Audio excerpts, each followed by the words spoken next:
중리 종들이 그 물을 길어주는 일을 해야 된다라는 말이다. 우물가에 나오는 자마다 종들을 통해서 물을 길어먹게 만든다. 상징이 사마리아 여자가 왔을 때도 뭐였어요? 그럼 그림이 딱 나오잖아요, 벌써. 빈둥대고 노는 목자들이 사마리아 산당 제사장들 이놈한테 저놈한테 뭐 다섯인가 뭔가 했다고 그랬는데 자기 자신은 해결이 안 되더라는 거예요.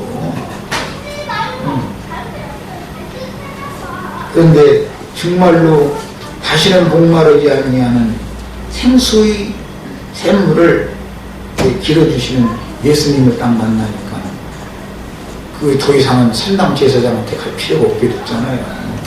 성경이 어떤 말을 하면은 그 말을 항상 알아야 돼요, 영적으로.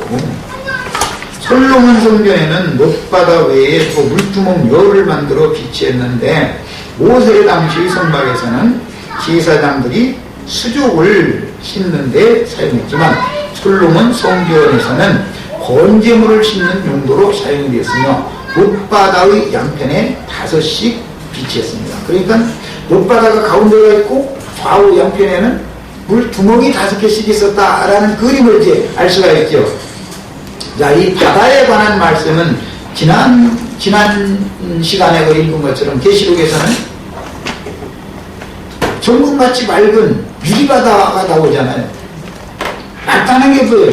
구약시대는 육체의 심판을 받아야 정결케 되기 때문에 오전 시간에 말씀드린 것처럼 예수와 함께 나의 옛사람, 혈과 육의 사람이 죽고 장사된 사실부터 시작한다 이거예요. 그래야 정결케 된다 이 말이야. 정결케 되는 이것이 믿어져야 정결케 되는 거니까 혈육이 살아있는 한은 세상에서도 정결케 될 방법이 없어요. 그래서 노수로 만드는 거잖아요. 노수로. 그리고 나서는 그 못바다가 정금과 같이 막 맑은 유리바다로 이렇게 수정과 같이, 정금이 아니라 참 수정과 같이 맑은 유리바다로 보였다라는 말은 그 못이 얼마나 반들반들하게 잘 닦아져 있고 물이 얼마나 깨끗한 물이 있으면 수정과 같은 바다로 보였겠어요. 이게 상징이잖아요. 완전히 혈과 육이 구속받은 사실이 너무 분명한 사람들이고 뭘 통해서 반사돼서 봤냐? 맑은 물, 생수물이라는 게 성령이잖아요.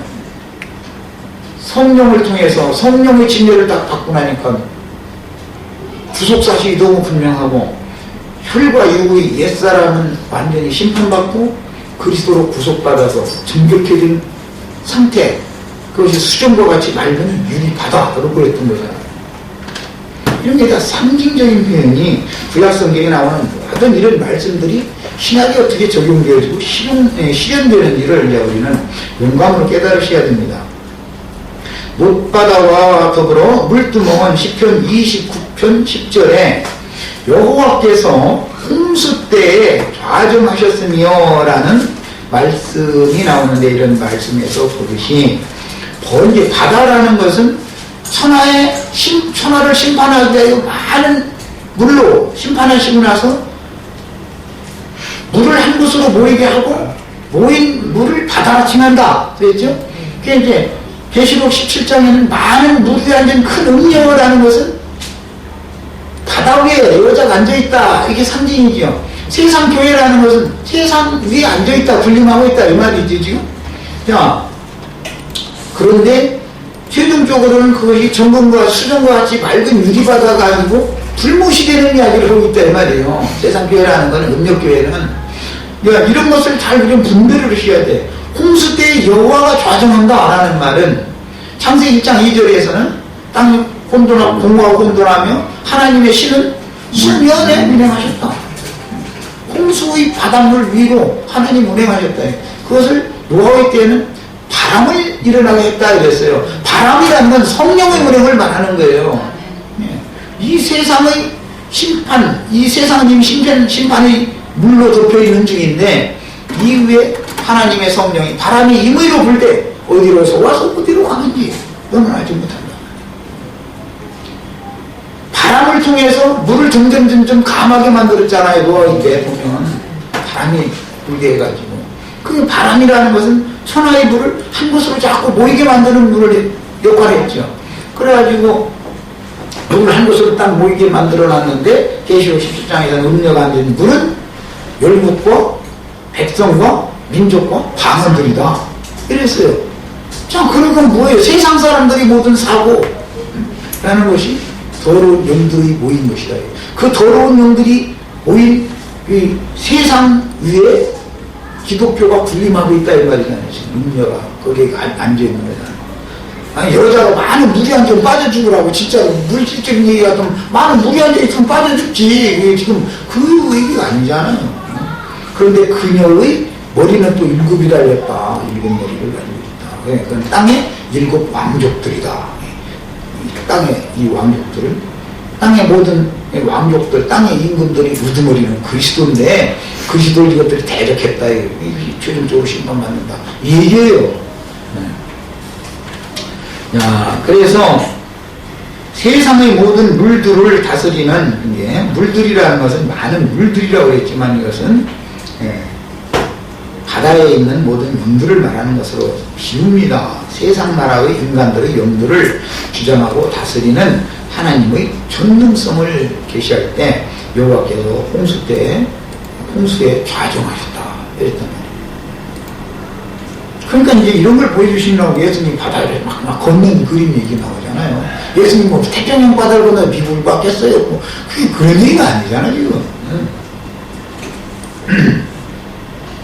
박쥐와 그룹으로 장식된 물두멍 받침스에, 물두멍은 바퀴들이 달려있죠. 바퀴들이 달려있어가지고, 그래서 열왕기상 7장 29절에는 물두멍의 받침스레라고 표현이 됐습니다. 그러면 물두멍은 이동된다는 걸 알 수가 있는 거잖아요. 이동할 수 있다. 바퀴라는 말은 모두 성경에서는 인생의 쓰레바퀴라고 그러죠. 생의 바퀴다 이렇게 표현해요. 그러니까 하나님이 필요한 데는 거룩한 물을 이동시켜서 그 많은 물 위에 앉았던 음료 가운데서 뽑아내온 물이는 이 거룩한 물이 있는 것으로 인도를 해주시는 것이 성령이 하는 일이다라는 걸 계시로 우리는 즉시 이런 말을 통해서 알 수 있잖아요. 그리고 여호와께서 타고 다니시는 그룹 전사들과 구름과 같이 허다한 믿음의 증인들을 통해서 하나님께 나아가는 자들에게 임하여 영혼을 씻어주심으로 심령이 새롭게 되어지고 마음이 새롭게 되어지는 성령의 운행을 계시할 때 여호와께서 홍수 때 좌정하셨다.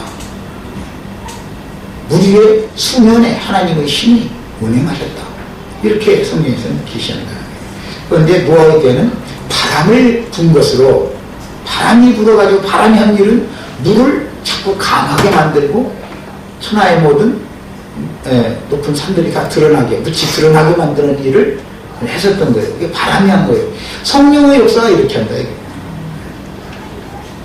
그래서 우리 형제 자매님들도 호흡지식하는 자가 물이 한 줌 빠져 죽는 거예요. 그러나 물을 한 곳으로 모이게 만들고 그곳에서는 더러운 악귀들, 더러운 영들, 심판받을 영들이 거기에 모인다. 이게. 드러난 끝에는 하나님이 재창조하신 생명체들이 산출되는 거예요. 끝에서는. 그리고 나서 모든 생명들을 사람에게 다스리라. 분부를 일으켰다. 이런 모든 말씀들이 우리들 가운데 이제 실현이 되셔야 되는 거예요. 번제단은 노스로 쌓여졌고 물두멍은 역시 노스로 만들어졌는데 성막의 노스는 하나님의 심판. 하나님은 뭘 심판하느냐? 혈과 육을 심판한다. 육체는 심판하고 영으로는 살리심을 받는 거예요. 심판을 상징하고 번제단은 그리스도와 함께 죽임을 당하는 옛사람에 대한 십자가의 체험을 예표적으로 묘사한 것입니다. 제단의 체험인 십자가의 체험은 물두멍의 씻음으로 연결되고 신앙생활에서 성도들의 잔치, 성도들의 모임에 모여서 잔치 음식을 먹고 마시기 위해서는 반드시